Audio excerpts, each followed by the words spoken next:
महाभारत के युद्ध से जुड़ी कई अद्भुत कहानियां अब भी ऐसी हैं जिनके बारे में कई लोग नहीं जानते हैं। इनमें से ही एक है महाभारत युद्ध के दौरान सैनिकों के लिए भोजन बनाने से जुड़ी। महाभारत के युद्ध में कौरवों की ओर से 11 अक्षौहिणी सेना और पांडवों की ओर से 7 अक्षौहिणी सेनाओं ने भाग लिया था। यानी इस युद्ध में सभी महारथियों और सेनाओं को मिलाकर करीब 50 लाख से अधिक लोगों ने भाग लिया था।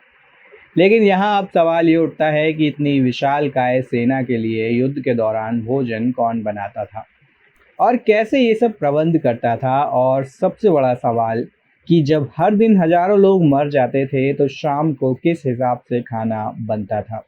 तो दोस्तों, ऐसे ही कुछ सवालों के जवाब हम जानेंगे आज के इस वीडियो में। अगर आप भी जानना चाहते हैं दोस्तों ऐसे ही सवालों के बारे में तो इस वीडियो को अंत तक ज़रूर देखें।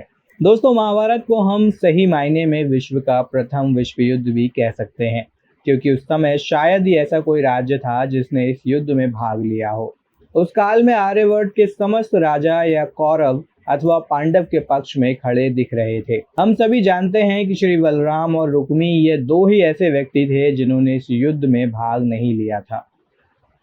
किंतु एक और राज्य ऐसा था जो युद्ध क्षेत्र में होते हुए ही युद्ध से विरक्त था, और वो राज्य था दक्षिण का उडुपी राज्य। दोस्तों, महाभारत में वर्णित कथा के अनुसार जब इस राज्य के राजा अपनी सेना के साथ कुरुक्षेत्र में पहुंचे तो कौरव और पांडव दोनों ने उन्हें अपने अपने पक्ष में लेने का प्रयत्न किया। उडुपी के राजा बहुत ही दूरदर्शी थे। उन्होंने श्री कृष्ण से पूछा, हे माधव, दोनों ओर से जिसे देखो युद्ध के लिए आतुर दिखता है, किंतु क्या किसी ने सोचा है कि दोनों ओर से उपस्थित इतनी विशाल सेना के भोजन का प्रबंध कैसे होगा। इस पर भगवान श्री कृष्ण ने कहा, महाराज, आपने बिल्कुल सही सोचा है। आपकी इस बात से मुझे प्रतीत होता है कि आपके पास इसकी कोई योजना है। अगर ऐसा है तो कृपया करके बताइए। उसके बाद उडुपी नरेश ने कहा कि सत्य तो यह है कि भाइयों के बीच हो रहे इस युद्ध को मैं उचित नहीं मानता। इसी कारण युद्ध में भाग लेने की इच्छा मुझे नहीं है, किंतु ये युद्ध अब टाला भी नहीं जा सकता। इस कारण मेरी यही इच्छा है कि मैं अपनी पूरी सेना के साथ यहाँ उपस्थित होकर समस्त सेना के लिए भोजन का प्रबंध करूं।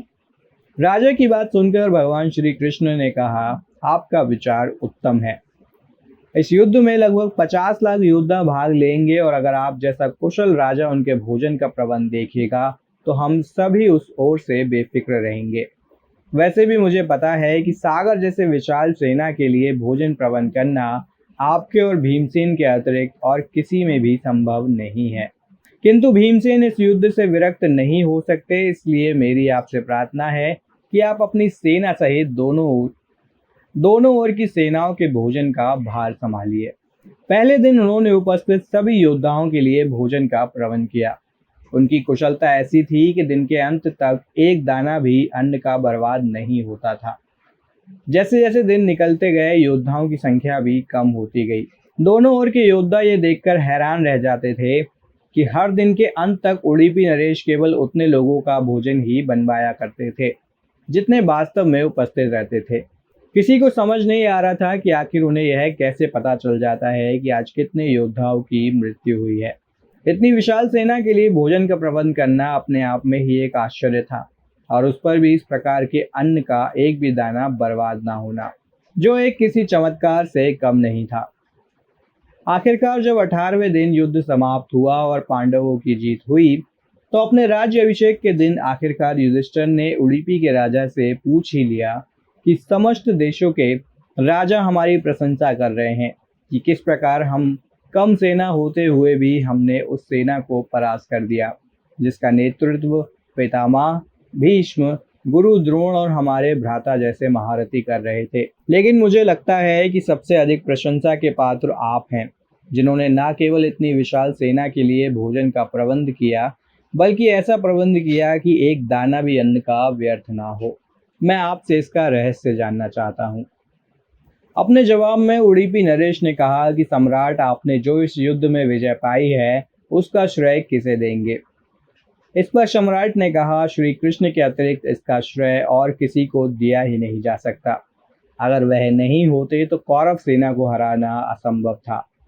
तब उडुपी राजा ने कहा कि महाराज, आप जिसे मेरा चमत्कार कह रहे हैं वो भी श्री कृष्ण का ही प्रताप है। ऐसा सुनकर वहां उपस्थित सभी लोग हैरान रह गए। तब उडुपी के राजा ने इस रहस्य से पर्दा उठाया और बताया कि श्री कृष्ण प्रतिदिन रात्रि को मूंगफली खाते थे। मैं प्रतिदिन उनके शिविर में गिनकर मूंगफली रखता था और उनके खाने के बाद गिनकर देखता था कि उन्होंने कितनी मूंगफली खाई है। वे जितनी मूंगफली खाते थे उसके ठीक 1000 गुना सैनिक अगले युद्ध में मारे जाते थे। यदि वे 50 मूंगफली खाते थे तो मैं समझ जाता था कि अगले दिन 50,000 सैनिक युद्ध में मारे जाएंगे। उसी के अनुसार मैं अगले दिन भोजन कम बनाता था। तो दोस्तों, यह कथा आपको कैसी लगी हमें कमेंट सेक्शन में कमेंट करके ज़रूर बताएं।